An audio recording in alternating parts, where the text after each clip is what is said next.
Hey there, welcome to my office, and I assume if you're watching this video it's because you're helping with Prayer in Action in some shape or form, either this summer or in some future summer, so thank you. What I wanted to do is run through some of the paperwork that you've received either digitally or in the mail, just so that we're clear on what each thing is for and how you might use it at your parish. First of all, these responsibility sheets for the community contact and for the priest, you've seen in the past, theoretically, but just in case you need to look over those again, I included those in the email, and they've got basically the minimum requirements from the priest and the community contact in order to make the summer work. If you choose to go above and beyond that, then all the better. There's also a bulletin blurb that looks something like this, with English at the top, Spanish at the bottom. This is just general text about the program.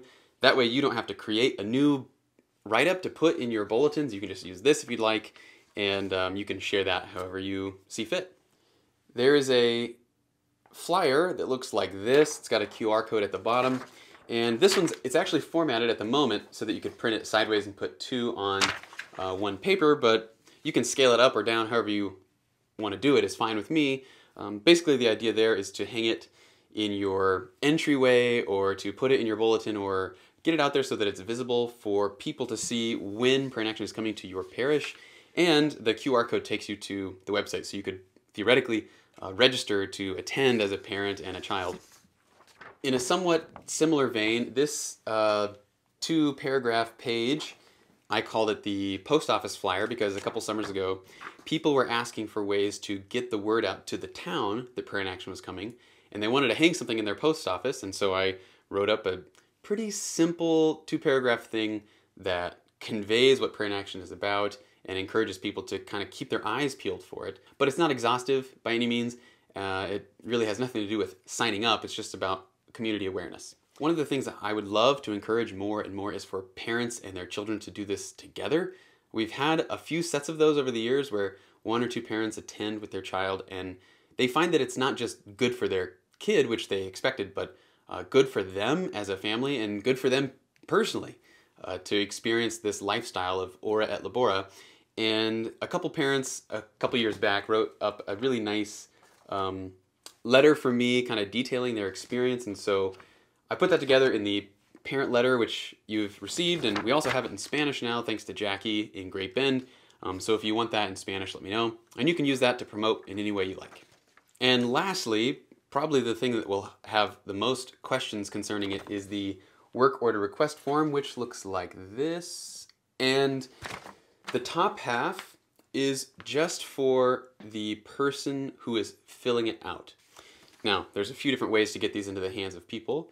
One is just for the parish to have a bunch of them ready to go to hand out to people who come to the office who need something, and someone at the office recognizes, oh, this person might benefit from Prayer in Action being here. Or maybe you just know people in the community who would benefit from Prayer in Action's help, and so you can deliver those however you want to. In the past, I've gone to towns maybe a month before we arrive, and I've spent like all day just going around to local businesses and organizations and corporations handing out these requests and trying to explain who we are and what we do and when we'll be here, and I've had pretty mixed results on that. Sometimes maybe another parish or another church in town will be excited about the idea, and sometimes they won't, and sometimes they'll actually give the forms to people who will get them back to us, and sometimes they won't. And I've kind of tried all across the board between other churches and post office and liquor store and schools and kind of the whole gamut, and I don't know. Sometimes it works, sometimes it doesn't.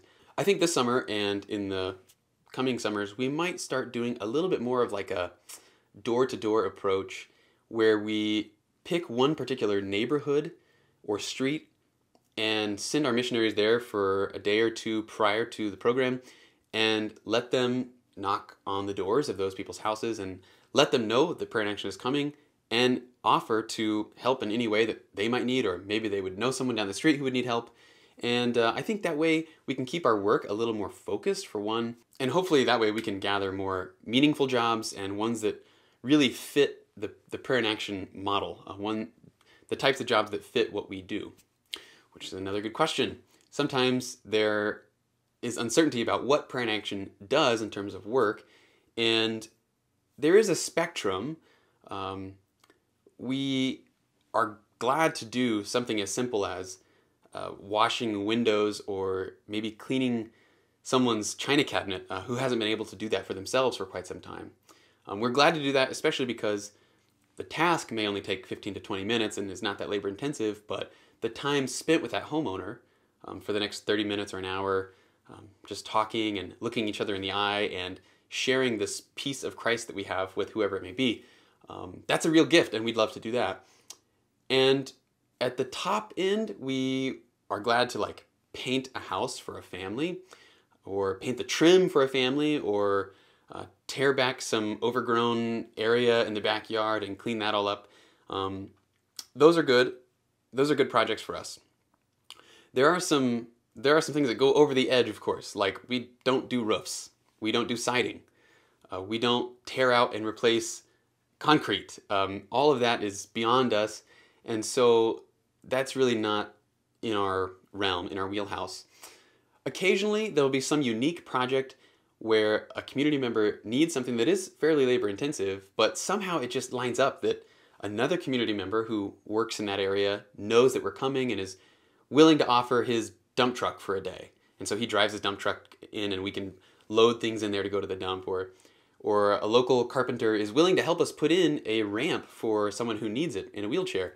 And, well, that's great, because now that he's there and he's going to be able to help us for the afternoon, we can actually do that. Whereas, without his help, there's no way that that would fit for us. The other thing is we have a pretty tight time parameter. So if there's a project that's going to take a whole month to do, well, that's not in our wheelhouse.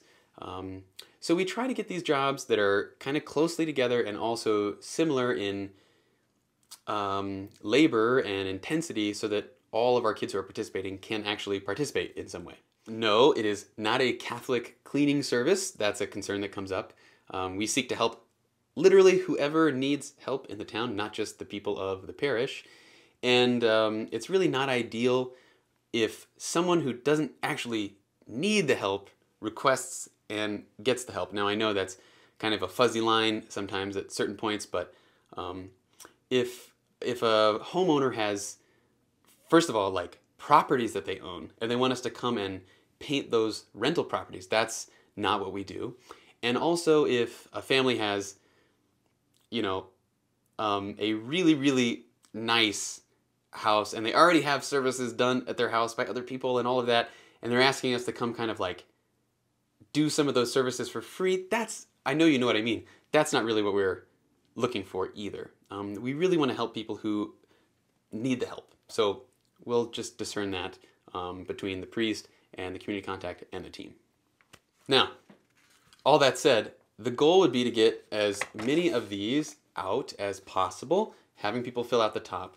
The bottom is just for our team, and so hopefully the person who fills this out, or the person who helps someone fill this out, could return it, which each parish has their specific address and everything located on the back. So ideally the parish would be kind of just compiling these so that when the team arrives, the team can look through the bottom, compare how many students do we have, how much time do we have, what does the weather look like, and determine which projects will actually do when. And then the team will take care of calling those people or getting in contact with them somehow and finalizing what day will come and what jobs we'll be doing. One major thing is that this is not a guarantee of work. It is a request for work. And the reason being, we just simply don't know how many students we'll have or how many requests will come in or how much time we'll have. So when the team arrives, they go through that, they determine what can be done, what can't be done, and they need to call the homeowners to let them know, yes, we're coming, no, we're not coming. That's not on the parish, and it's just really important that everyone on board realizes that when you hand one of these to someone, or when you receive one from someone, it is not a guarantee that the work will be done. We want to do as much as we can, but we can only do as much as we can. So I expect things to continue to change from summer to summer in small ways, but this summer in particular, 2021, the team will only be there working for 1 week on Monday through Friday, but they'll be arriving earlier than that. So they'll need a place to stay for those days, which we've talked about before. They'll need a place to shower, and they'll need a place to prepare food for themselves. It's not up to the parish on those days to provide food specifically for the team. That's between them and the diocese, basically. When it comes time for the week to start, Monday through Friday, when students will be arriving to help with these projects, that's when we really need help from the parish to cover certain meals.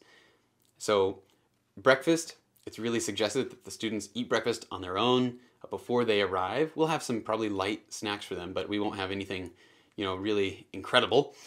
Lunch, they will be packing their own lunch in the morning or the night before at their own home and bringing that with them, so that's not up to the parish. The team will be packing their own lunch. That's not up to the parish.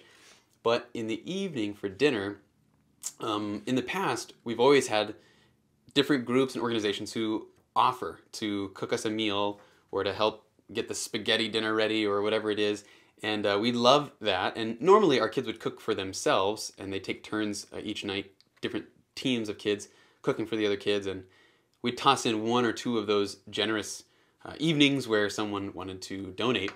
This summer, the plan would be to have all 4 evenings, Monday through Thursday, donated by someone or some group or something like that. So if you at the parish can help assist us in making that happen, that'd be great. If worse comes to worse, the diocese can cover a particular evening or something here and there if we need to. But really the goal would be to have people from the parish pitch in that way to help serve the people who are coming there to serve the people in their parish boundary. As was listed in the responsibilities for the local priest, Mass is requested Monday through Friday, ideally at 8:45 in the morning. It can be moved around a little, like maybe 8:30, maybe 9 o'clock, but if we get too far afield of that, it throws off the whole schedule for the rest of the day. And it's not up to the students on the team to find a priest to fill the spot if the priest can't fill the spot. So please, priest, if you know that you can't do one of those days, please find a brother priest to fill in for you. We have on the schedule right now for Wednesday evening to be our night for adoration and confession. Now again, if there's only 10 kids signed up, probably one priest can handle that. If there's 25 kids signed up, well, that might be a different thing. So that would, again, be up to the priest to determine whether or not he needs help with confessions and then to make arrangements accordingly. In the coming weeks, I'll be connecting you, the community contacts, and the priests with the team leader. That'll be your main go-to between yourself and the parish and the team. That way you all can be on the same page about when the team is arriving and what they'll need when they get there and when they'll be leaving and everything else. So I'll be connecting you soon. Our training is coming up very quickly, so please pray for our students as they prepare for the summer to spend the whole summer teaching and leading our young people. Of course, you have my information as well. You can contact me at basically any time. And let me know if you have questions after this video, and I look forward to seeing you this summer. Thanks so much.